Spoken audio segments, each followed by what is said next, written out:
आज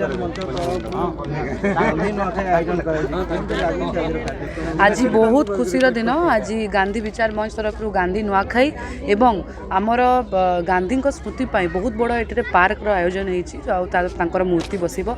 स्मृति सब जिनस आज तार भूमि पूजन थिला। म्युनिसिपालिटी तरफ आमर जो एक्स कलेक्टर थे सरोज सामल तांकर प्रयास रे एवं पौर परिषद चेयरमैन वाइस चेयरमैन एवं समस्त ऑफिसर मान प्रयास रे 1,62 लाख गोटे पार्क बनब तापर तार मूर्तिर अलग डिफरेंट कस्टिंग अच्छी तो 2 कोटी पाखापाखि गोटे गांधी विचार मंच को दिखाई प्रोजेक्ट करने बहुत खुशीर दिन। आज समस्त पंचपड़ावासी को बहुत खुशीर दिन। आम महात्मा गांधी झारसुड़ा माटी को डिसेम्बर 22 तारीख आसी पाद देते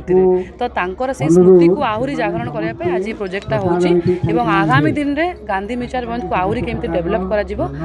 मुझे ध्यान देवी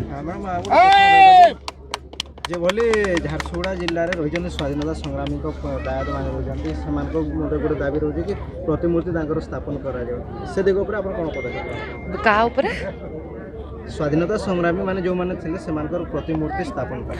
देखु स्वाधीनता आज आम भल पोशाक पिंधुचु भल घर रोचु एक समस्त प्रकार काम करूँ केवल स्वाधीनता संग्रामी मानक तांकर अवदान ए माटी आमर भारत आम ओडिशा आम झारसुगुड़ा सबुदिन पर्यंत अमर रही डेफिनेटली भाव में आगामी दिन में आम चेष्टा करूँ समस्त जिते भी आमर अमर आत्मा रही जिते भी आमर स्वाधीनता संग्रामी रही समस्त को सठिक भाव में श्रद्धांजलि दे।